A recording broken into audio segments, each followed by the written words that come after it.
Hello again, and you join me in my shed. It's been a while since I uploaded. I hope you're all well.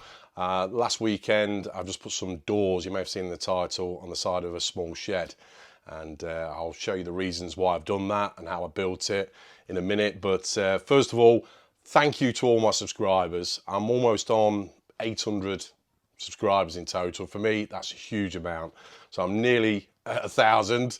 If any of you are watching this now, you're not subscribed, please subscribe.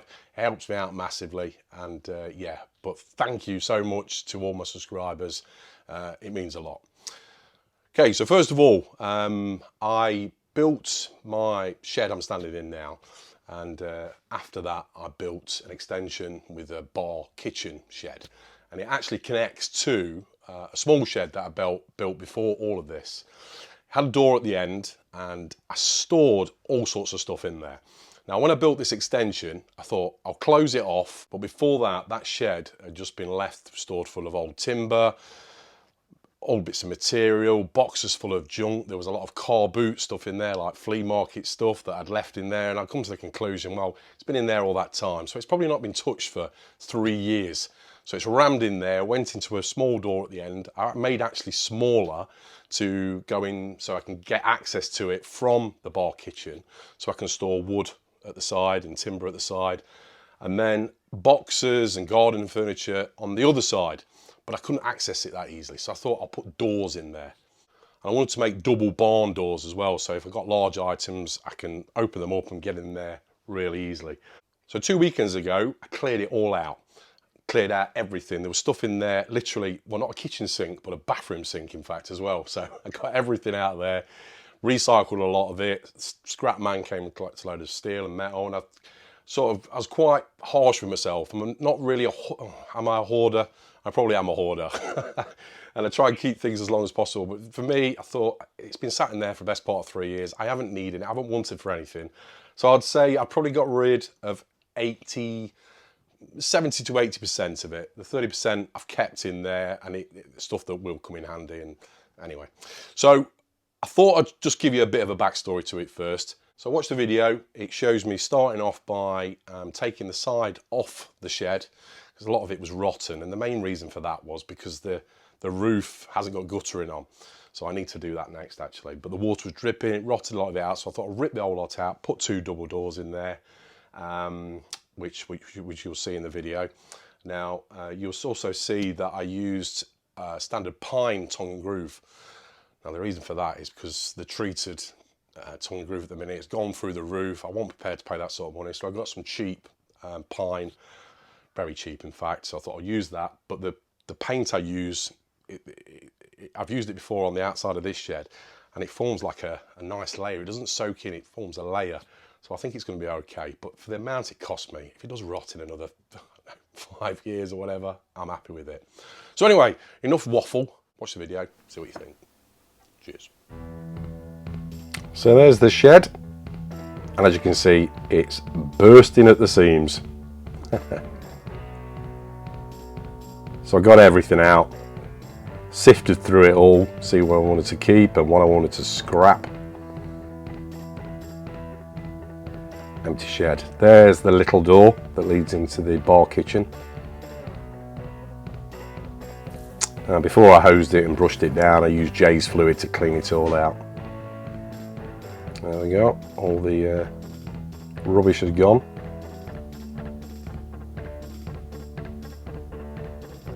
As you can see there, rotten floor, so I needed to fix that first, take the old trim off. Before I did that, I used a trolley jack just to jack up the middle. Because I've taken that middle support out now, I didn't want to support in there, I thought I'd jack it up and then put a beam across the inside just to hold it in place. Because I actually stand on this shed when I'm cutting the hedges.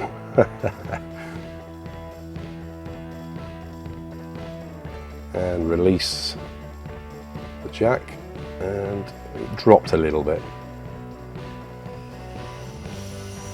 So just cutting the timber now to make the bottom ledge. Fix and make do. This is treated timber, by the way.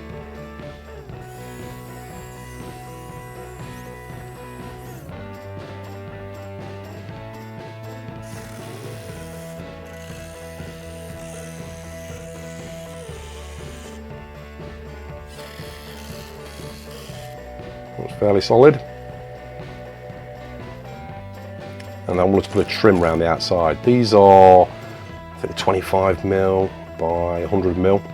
To make a trim around the outside. It's sort of in keeping with the rest of my shed and bar kitchen.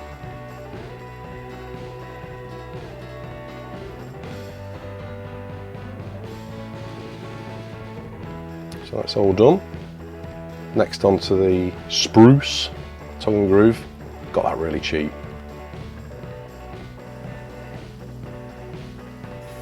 So I made a little makeshift stopper there to the right length. Double checked it.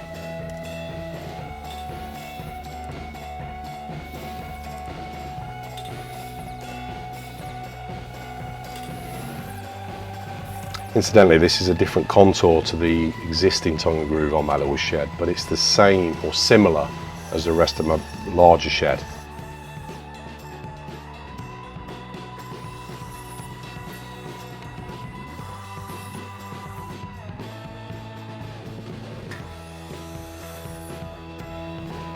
There we go, 20 pieces in total, 10 for each door, and the stopper worked. There's the contour.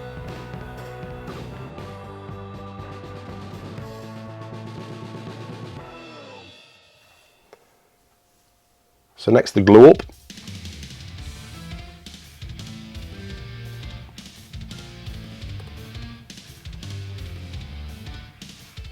I know there's other ways of doing this, by making a frame first and then attaching, but I thought, look, if I glue it together, at least I know it's going to be strong, it's going to stay put. Just checking the diagonals to make sure it's square, which it was.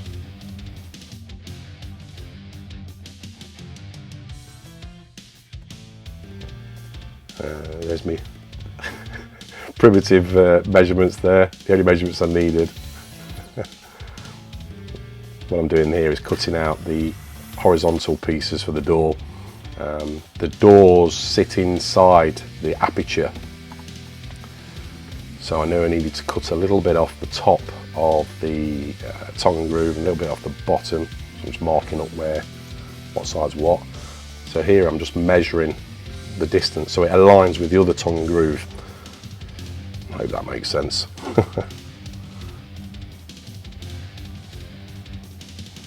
So once I worked out where they needed to sit, I glued them in place.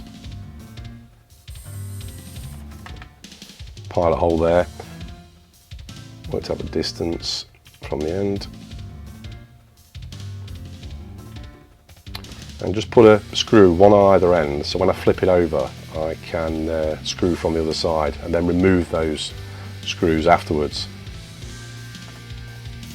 On the second door I used speed clamps, which worked out better. So I'm taking out the retaining screw. And just to be neat, I scored out the lines for where the screws needed to go, so they're all equal, symmetrical.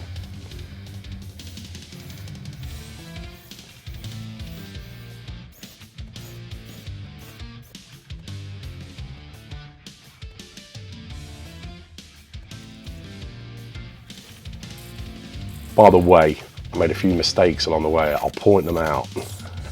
They were easily rectifiable, but yeah, I think I'll show you where I went wrong.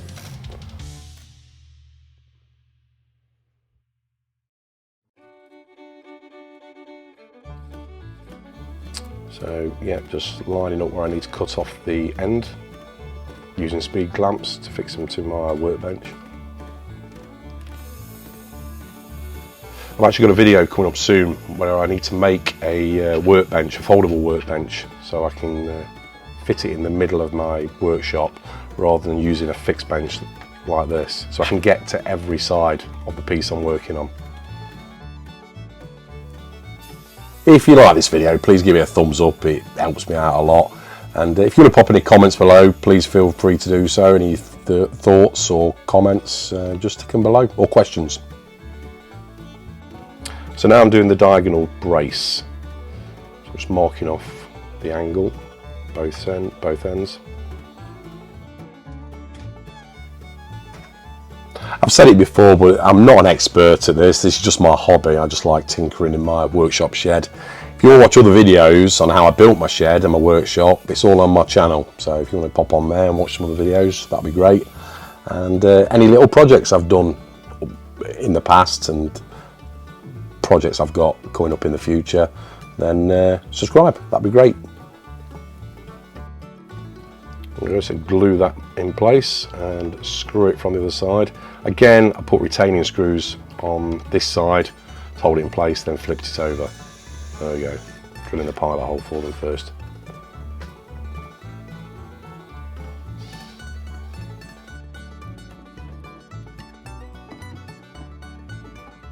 Drawing a diagonal line so I know where I'm screwing through. So I've put some pilot holes through first.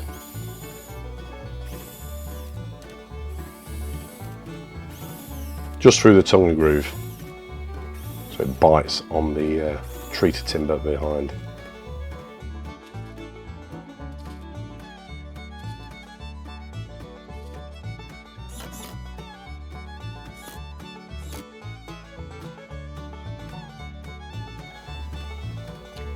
Okay, let's take out the retaining screws. And that one's almost done.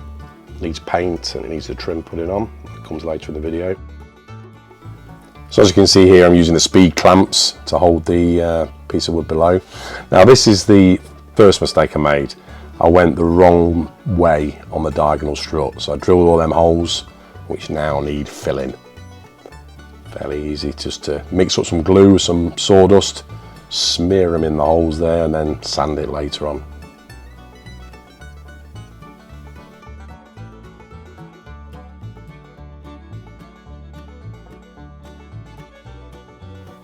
Okay, so that's the second one done, and yeah, just turning them round. These are the wrong way round, by the way. They go in actually the other way round.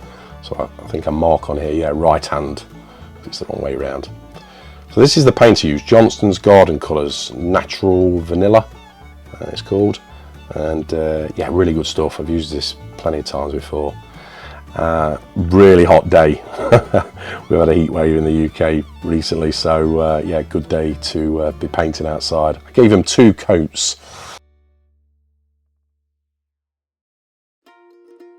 Yeah, 2 coats was enough. There we are, sanding down the filled in holes. Painting the second door.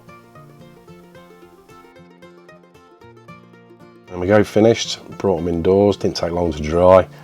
And then the trim. So this is treated timber. And again, this is in line with the trim I've already done on the other parts of my shed, on the bar kitchen, so I wanted to keep it the same. This is my second mistake, but it's not really a mistake. I'll show you what I mean in a sec. So did 45-degree cuts all the way around to make the frame, the trim. And at the bottom here, I wanted to use some of that 100mm by 25mm treated timber, so it forms an overlap on the bottom of the door frame. So I cut it off at 90 degree there, and then yeah, that's just a sample piece just to show how it's going to sit at the bottom of the door.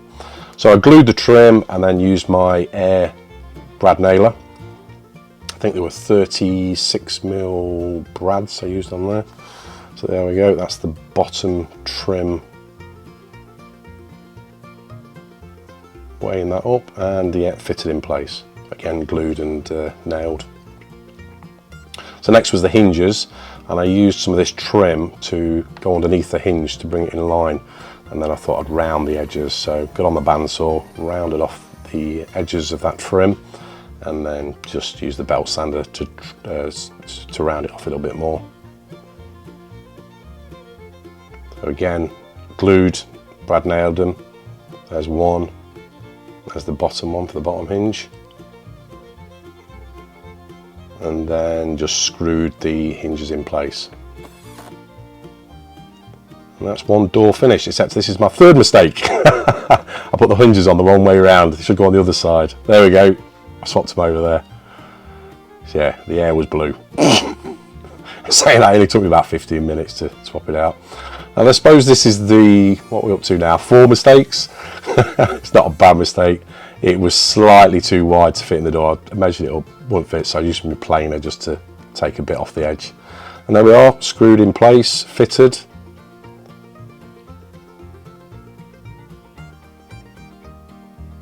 Yep, so all I really need to do now is just put a latch on there, some handles, a lock, and yeah, and then I normally put my seats in front of them so I can take the seats out of the way and put whatever I need to in them doors when I need to.